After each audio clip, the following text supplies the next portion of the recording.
Coming up on the Inside Indiana Business Television podcast, Indiana continues to beef up its global trade efforts. The state's largest startup weekend is set for Evansville. A new incubator space focuses on home services and construction. A look at how companies can protect their data during breach season. A Monroe County event focuses on bringing girls to STEM. The head of Hulman and Company talks about INDYCAR's new TV deal. And our panel of insiders takes on the week's top stories. Welcome to the Inside Indiana Business Television podcast. I'm Andy Ober. A delegation led by Governor Eric Holcomb and Secretary of Commerce Jim Schellinger last week returned from a 3-day trip to Canada, Indiana's largest trading partner. That's just part of the efforts underway to boost Indiana's position in the global economy. Schellinger joined Inside Indiana Business Television host Gary Dick to talk about Indiana's global growth. You're just back from a trade trip to Canada. Let's talk about that because I know you had a busy agenda over 3 days or so, met with a lot of high-profile people there. What's your biggest takeaway from the trip? I think the level of people we met with and the fact that, we want to keep such a thin border between Canada and the United States because while we're Canadians, we're Americans, we're Hoosiers, we're all North Americans. Mm-hmm. So to be able to have the governor sit down with the Prime Minister and talk about the challenges and the opportunities we have together, for him to be able to sit down and travel around with Ambassador Kelly Craft, the United States Ambassador to Canada, to meet with premiers from Quebec and Ontario, was just a really exciting time for us. And to sign MOUs in both Ontario and Quebec was a big deal. Talked about some pretty weighty issues, NAFTA, steel tariffs, and those types of things, and also focused on some industries important to Indiana, aerospace and logistics among them. Yes, they have an amazing aerospace network up there, and aerospace is one of the areas we really want to put the full court press on and grow further and further.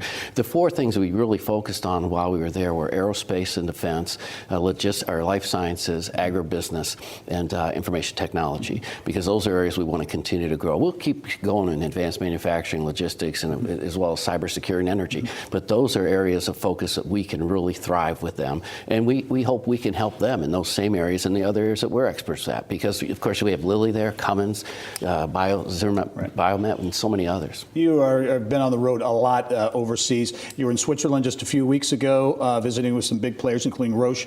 Talk about that trip. Yeah, I was in Switzerland just for Canada. I was there from the 21st to the 24th and met the governor in Canada. And that trip was great. While over there, we stopped in 5 different cities. We were in Zurich, we were in Bern, we were in Basel, Vevey, and Renich. And while we were in Basel, we got to visit with Roche, their global headquarters. And of course, their biggest investment in America is right here at the outer skirts of Indianapolis, up in Fishers. And then we also got to visit with Nestle's. And we are their biggest investment in America. Wow. They have 4 locations here. Their #1 selling product is their French vanilla cream for their coffee, and it's made out of Anderson, Indiana, #1 seller. And they're in expansion right now up there, and they're going to do a 3rd expansion here. Indiana's global footprint and presence really is growing in a big way. This week, we broke news on the Inside Edge and on Inside Indiana Business Radio of a World Trade Center. It's been a year in the making. Indianapolis putting in a license for a World Trade Center. Doris Hand-Sadler, who served as president of the organization, talked about the potential going forward. We are in the very, very early stages of doing some market research and studies. We'd like it to be in downtown Indianapolis, but we're open to other ideas. But we're thinking in terms of a mixed-use kind of development where companies that have connections to trades, organization that has global connections, will want to come and use as a hub. A lot of talk about a World Trade Center, a building, but beyond that, the programming. What does the World Trade Center offer from a state perspective in terms of as you go out to try to sell Indiana to the world? Well, I congratulate Greg Zeller and Doris Hand-Sadler. They've worked so hard on this, and this is exactly supporting the governor's vision of taking Indiana to the next level, taking Indiana to the world and bringing the world to Indiana. And the World Trade Center will give us just another venue, an opportunity to do that with their advising on global trading for companies in Indiana as well as foreign direct investment. And there's a lot of talk about the big increase in nonstop flights at Indianapolis International Airport, including that nonstop to Paris that starts in May. Can all of this growing global presence for Indiana mean more nonstop flights internationally? Yeah, absolutely. We're working on one right now for Asia that we expect to be done by the end of the year, and then after that, after 2020, we'll go back and look at Europe again. But we have plans to continue to work on that. We got the #1 airport airport in North America. And it's interestingly enough, I'm going to be coming back a day early from the first flight that the governor will come back on from Paris, because I'm speaking at commencement at the International School, which I'm excited about, because that's the future leaders for us globally, are those students at the International School. All right, Jim Chellinger is the Secretary of Commerce for the state. Been around the globe a lot. We appreciate you taking the time to stop by. Thank you, Gary. All right. Still to come, an incubator looks to boost home service and construction companies, and keeping your data safe during breach season. But first, moving into its 7th year, Startup Weekend Evansville remains the biggest event of its kind in Indiana. The 54-hour event this weekend invites developers, designers, marketers, and more to share ideas, build products, and launch startups. Co-founder Brian Bordeaux previews the big weekend. Let's talk about this weekend. It truly is unique, largest event of its kind in the state. 54 hours of activity next weekend. Take us inside and what it will be like. As I've read the most unique statement about Startup Weekend, it is summer boot camp meets Shark Tank, compressed in 54 hours. And in that course of the weekend, really focusing on 3 core areas of learning, networking, and launching. And the learning piece, what I think distinctively separates Startup Weekend Evansville from other events like hackathons and meetups, which have their purpose, but kind of after Startup Weekend Evansville, is it really focuses on the business. What is the intention of the business? Yep. Growth. This is 7.0, 7th year. That reflects success and growth. How did it all start 7 years ago? 2008. Or 2009, it was put on my radar because a couple of guys in Boulder, Colorado that owned a cycle shop were looking for ways to better develop their ideas and friends' ideas. So they came up with this model. Then in 2010, the Kauffman Foundation got behind it, put some money behind it, really shot it full of steroids, created a 501c3, and that's when it blew up to a global model. At any given time, there's a Startup Week in Evansville going on somewhere in the world. And talk about the impact, because this is a great networking opportunity, obviously, that takes place next weekend. But there have been some cool things to come out of Startup Weekend. Absolutely. We've been a really good, described as a catalytical driver or feeder, not only in our community locally, but in the region. We touch 25 different counties as far away as Michigan, but some of the unique outcomes of that have been other Startup Weekends because the model is so replicatable, which we encourage. They come to our event, they're very inspired and see the outcomes from that and replicate. So there's about 3 different Startup Weekends that have come out of ours. The Station Co-work Space that's at Gage Innovation Point, our economic development organization, came out of Startup Weekend. A 5-year running meetup called Evansville Tech on Tap, focused on technology, has come out of Startup Weekend, as well as apps, technology, some drone technology, mushroom growing kits. I mean, it's really across the board. Some cool ideas. Coffee shops. Yeah. As we wrap up, I want to give you a chance to talk about the culture in Southwest Indiana related to innovation and entrepreneurship. And you're at the University of Southern Indiana, have an entrepreneurship minor program getting nationally recognized. There's a lot of momentum down there. Yep, and we have an Eagle Innovation Accelerator program that's still very embryonic. That takes in some ideas that come out of Startup Weekend as well to fund those ideas and try to accelerate them to the marketplace as well. All right, very good. Innovation in Indiana, it's a statewide game. Certainly that will be the case next weekend in Evansville. We'll Startup Weekend Evansville 7.0 at the University of Southern Indiana. Folks can still register as well. Absolutely, right? absolutely. Right. Brian Bordeaux, the co-founder of Startup Weekend Evansville. Thanks very much. We'll talk to you soon. Later in the podcast, a hospital shares its lessons after being hacked, and Monroe County looks to get more girls into STEM. But now, a co-working and incubator space for electricians, plumbers, contractors, and other home service companies is set to officially open later this month. Refinery 46 will be housed in a renovated Double 8 headquarters in Indianapolis. Co-founder Brian Schutt came in studio with more. Let's talk about this co-working space. We talk a lot about it. It's growing nationwide. Here in Indiana, I think when Launch Fishers came online a few years ago, it was the first one. Now there are over 50. This is co-working space, but with a twist. Yeah, so I think our niche focus around home services and construction, as far as we can tell, we're the first in the country to just focused around that niche. And part of that is that's our background. The other co-founders and I have grown our companies over the last decade in home services and construction. So we're trying to take our learning experiences and build into other companies in our sector. You talk about this is a niche space. We're looking at some video inside. Take us inside and the kinds of companies that you're attracting or you want to attract there, and what you want to accomplish, what you hope those companies do. So we've already attracted about 60% of the spaces occupied. Some larger tenants. Our business, HomeSense Heating and Cooling, is headquartered there. Christina's Complete Clean is a local maid service. Heritage Builders, among others. So we're trying to attract people within that construction home service focus, as I mentioned. And what we're hoping to do is really help build into them with some of the business pieces that maybe they're a great plumber or a great electrician, but they may not know a great lawyer or a good accountant or how to do QuickBooks. And so leveraging our experience of sort of growing through a lot of the challenges that we went through, and basically leveraging what we learned and putting that into them, helping them through that early phase of business where there's up to 80-90% of failure in the first couple of years. Yeah, certainly it's kind of a launch pad to help some of these young companies without the need for a long-term commitment for space to see success. Talk about the mix too, because you've got a brewery there as well. Yeah, so that we connected with the guys at Black Circle Brewing, and we felt like it was a great values fit. They really have a strong presence in the neighborhood and believe in that area. And that's something that's been really important to us, is the revitalization of that Fairgrounds, South Broad Ripple area around 46th Street there. It's been dormant for too long, and so we're hoping to be a catalyst for a lot of redevelopment and revitalization there. Talk about the other piece as we wrap up, though, talent, because this is about workforce and talent and really building that pipeline in the home service and construction. Yeah, so there's two phases to our plan. First is to get good people in that want to grow and are willing to be collaborative in that approach. The second piece is that workforce.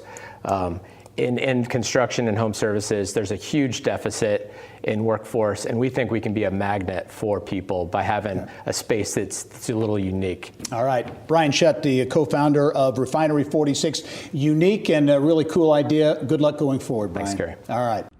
Remember, you can catch Inside Indiana Business Television on stations throughout the state every weekend.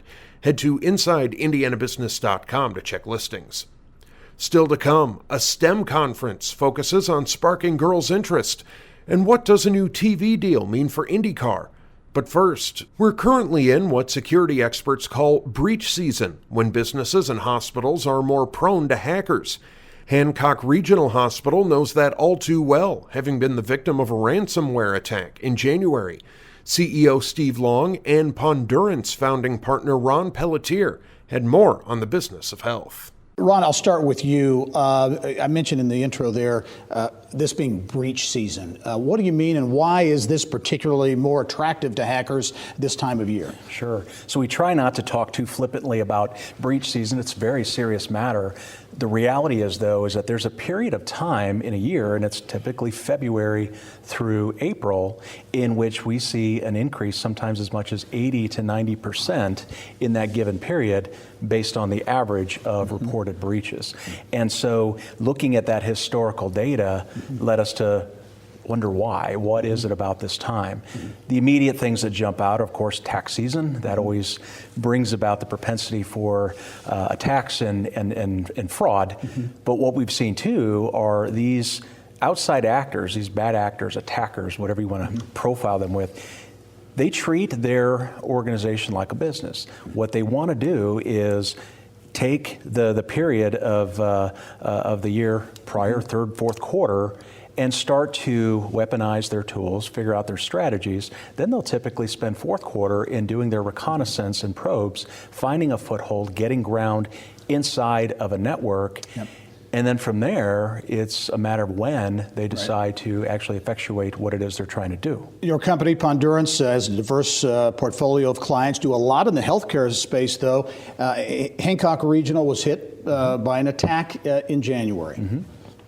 Yeah, it was. And so it was an interesting event. It was January 11th. It was 3:30 in the morning. We run our security operations center at our downtown office 24 hours. And the call came in, and by 4 a.m., half an hour later, we were engaged with Hancock to be able to provide the initial services. So our goal was to come in, find out what was going on, contain the incident, and then provide additional incident response services to prevent it from propagating. And Steve, you made the decision. I'm sure it was a chaotic kind of situation. You've got a lot of preparation in advance for these things, but to pay the ransom, right, $55,000 or so in Bitcoin, pay the ransom to solve the situation. We did, and so there was, as you're right, it was chaotic. And can you imagine that it's about midnight on that night, and we have completely shut down all of our computer systems, and then you have to recover from that. So there were three things that we had to know. One, were our patients safe? Because so much clinical equipment is now integrated in information systems. So we satisfied that idea really quickly. And then could we understand what had happened and how do we protect patient information? And then thirdly, how do we quickly get back up to speed? Only two ways to do that. Either you back up and restore from the backups, or you purchase the decryption keys, or you pay the ransom. That's where we brought these guys in, because they were professionals in this area. They brought the insight and the information, the expertise to us that allowed us to make a good decision at the time. Yeah. As you look fast forward to today and just the process, especially in the sensitive information you deal with, it's got to be a constant evolution, I guess, in trying to protect against these things. Well, it is indeed. And typically what we see is that malicious emails come through the system. Somebody would click on a link, and that did not happen here. We were very well prepared for that. This was a directed attack against our network from a criminal enterprise. And so when you start to think that there are people that are actually out there to get folks like us, it really gives you a pause. Yeah.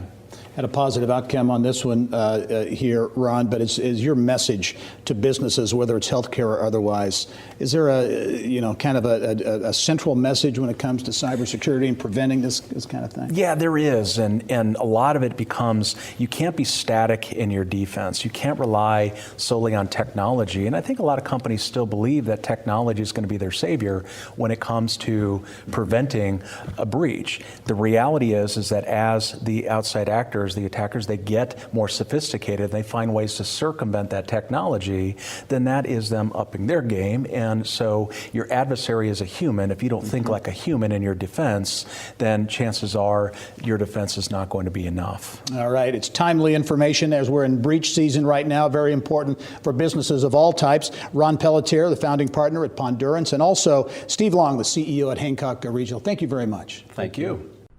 Later in the podcast, the Speedway is bullish on INDYCAR's new TV deal, and our insiders weigh in on the top stories of the week. But now, the Monroe County Community School Corporation is hosting the second annual Girls in Engineering, Math, and Science Conference later this month.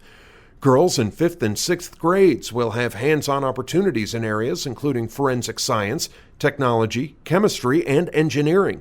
Director of Elementary Education Deb Prankert and Grandview Elementary School Principal Lisa Roberts talked about the program in our Ion Education segment. First of all, Dr. Prankert, I'll start with you in terms of GEMS, G-E-M-S. What is the event all about? So GEMS stands for Girls in Engineering, Math, and Science. And it's a great event where the girls get to come out, 5th and 6th grade girls in Monroe County Community School Corporation and in Monroe County can come and learn about science careers, learn about different areas of science and engineering and technology, and have an opportunity to explore those a little bit further and learn about them. How did the idea come about? Again, this is the second year, part of maybe a more broad focus on STEM in Monroe County schools? Yeah, it is a real focus. I think nationwide, statewide, it's a real focus to be able to teach our children and our students about these opportunities and these career paths. We were talking earlier about students start picking and selecting courses at an early age. So if they know that these opportunities are available for them, it might direct their areas of study. Yeah, Lisa, talk about the event itself. April 14th, you have a big full day of activities. Take us kind of inside what these young girls are going to experience at this event. So registration starts at 7:30. They come in at 8 o'clock and they go through a career expo. They're led by many high school chaperones, and they get to be able to talk one-on-one with females in roles of STEM-related occupations. After that, we move them into groups, and then we take them through topic presentations where they get to explore and do hands-on activities with many different people from many different companies around Indiana and mostly around Monroe County.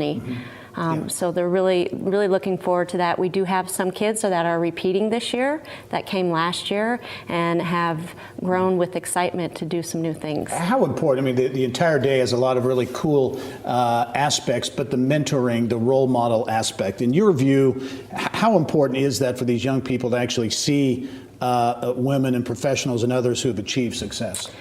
It is extremely important. With our 5th and 6th grade girls, they're moving into middle school and high school where they are just learning to direct the path of what they want to do when they pick classes. To be able to talk with these role models that are doing it, they see that they can actually have an opportunity to do these activities where, you know, they may not think going in, I want to do a science activity or I want to do engineering. Seeing women do this really gets them excited.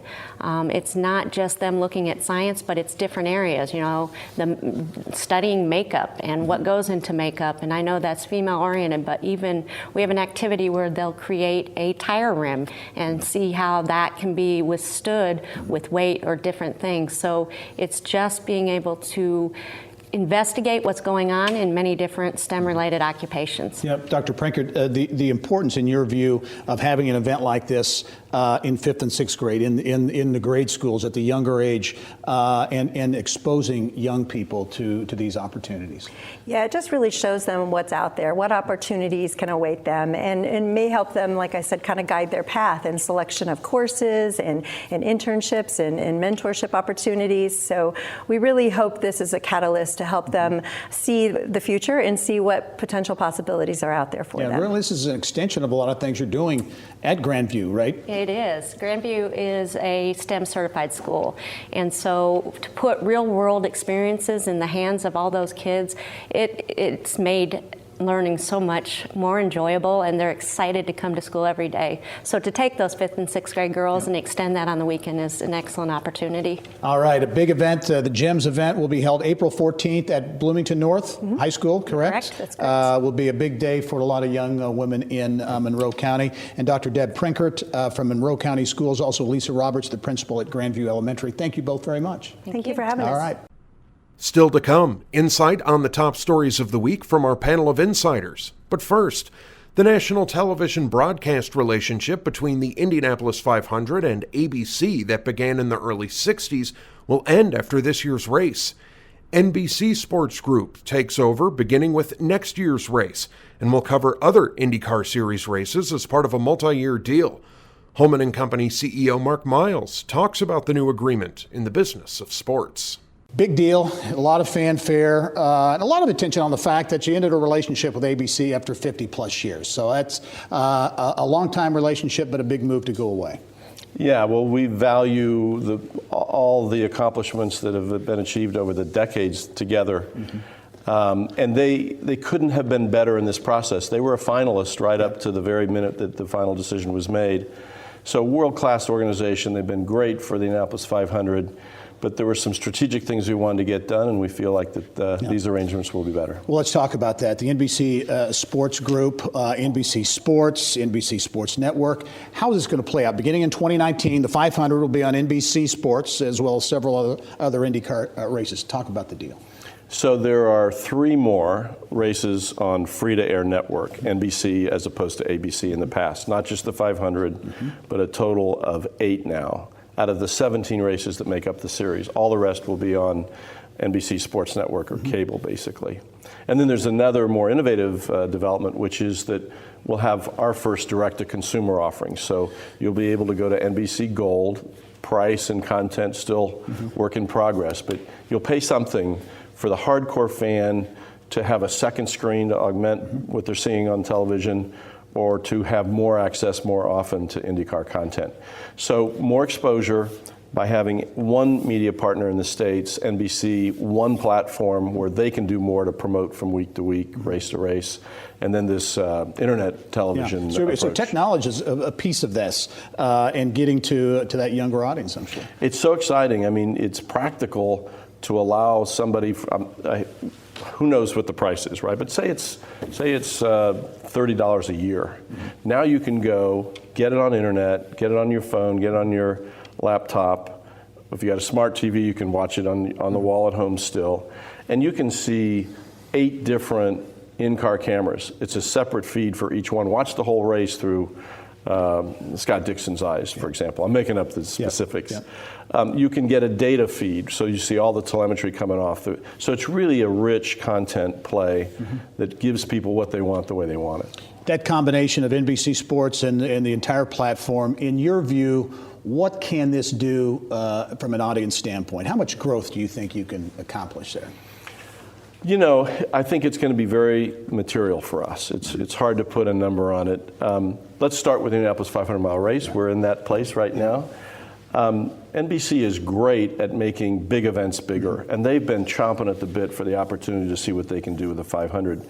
They put it in a top tier of sports events that are all known to your viewers, and they put extra effort behind promoting it, not just advertising it for the upcoming on prior weeks, but using entertainment at NBC and news at NBC.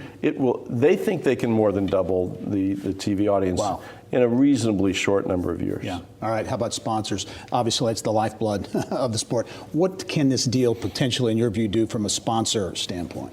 Well, we got a great story to tell now about increased audience, which we've talked about promotion of the whole, and sort of in terms of the approach to market, we'll do this in a really integrated way with NBC.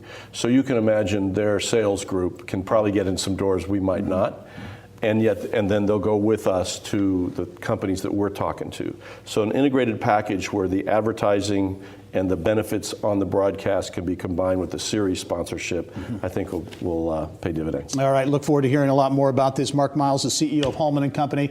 We'll have you back as well. I think there's a little race coming up on West 16th Street before long, so we'll have you back to talk about that. Great. Thanks, Mark. And finally this week, our latest group of insiders offers perspective on the week's top stories. This week's panel includes Stand for Children Indiana Executive Director Justin Olemiller, Krieg DeVault partner Deborah Daniels, and University of Indianapolis Associate Professor of Finance Matt Will. This was a big week, another big week for trade in Indiana, in particular Indianapolis, but the state's position on the global stage. Matt, Governor Holcomb, Secretary of Commerce Schellinger, just back from a trade trip to Canada. They've been to Europe and Japan and a number of places selling Indiana on that global stage. It's been a global economy for a long, long time, but it just seems like that global footprint for Indiana is getting a bit bigger. You know, and Canada is the perfect place to go. We have a $4 billion trade surplus with Canada. They're our largest trading partner. So it's a good thing that they went there. And of course, you know, with the opening of the World Trade Center facility here in Indianapolis, you know, we're a $95 billion international trade economy. You know, that's nothing to sneeze at. So my goal, of course, is that, you know, we don't have a trade war. I got to slip that in because I want us to be a free trade country and a free trade state because we really benefit from all this international travel. I hope the governor stays on his international flights. Yeah, we've seen video pictures from the trip, and one of the things that Secretary of Commerce Schellinger talked about is the level of meetings that they got, Justin Trudeau among them, and seemingly getting those kinds of high-level meetings at a number of the places they're going. Because we're a player.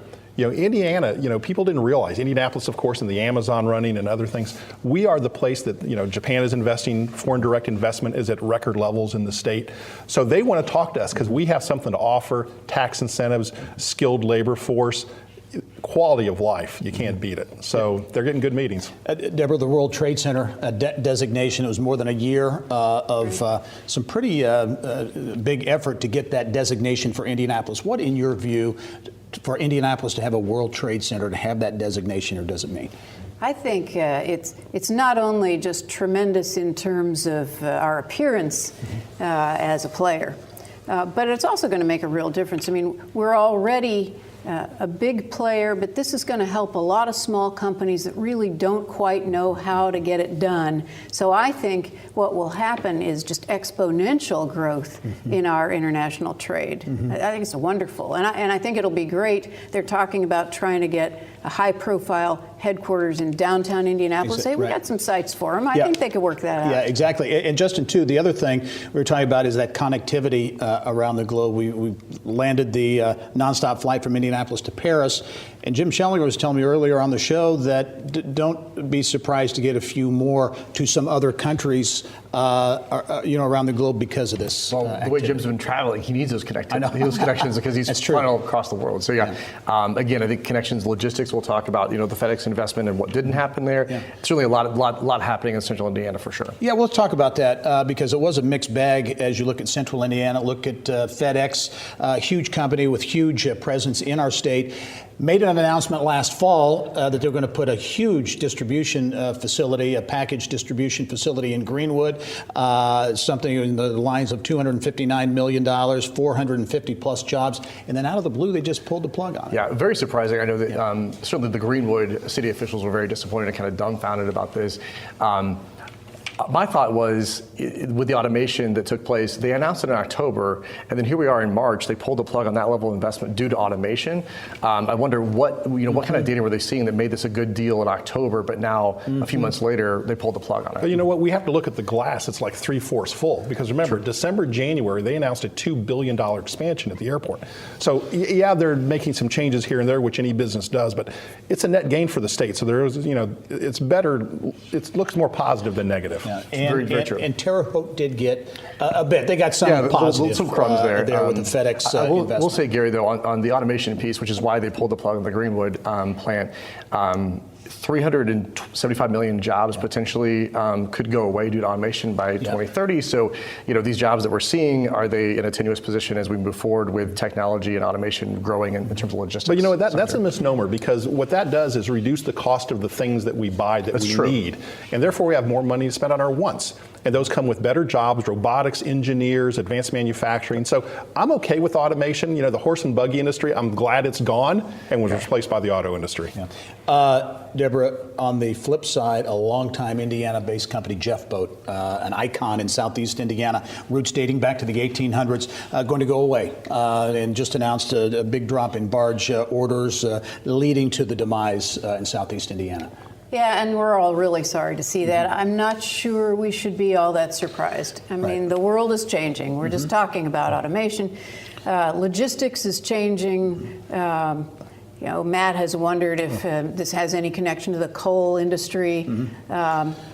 I'm sad to see it. I'm just not surprised. How about the piece of the changing transition of the Indiana economy? Because you look at a report that came out this week on Indianapolis in particular as considered a hotspot for entrepreneurial and innovative activity. Entrepreneurs, 15th on a list in the nation as best places for startup companies. Yeah, and that's really exciting. That's one of the reasons I've been, along with a lot of other people, singing the song about people don't realize that we're a real contender for Amazon. We have the right environment not only for big companies like that, but for startups. And there were so many things that have happened just in this last week that we've been talking about that are good for startups. And startups are growing across the country. I mean, they're up even in the lowest percentage of those cities on that ranking. Startups are just a hot thing across the country. It's good, though, to know that Indianapolis is 15th.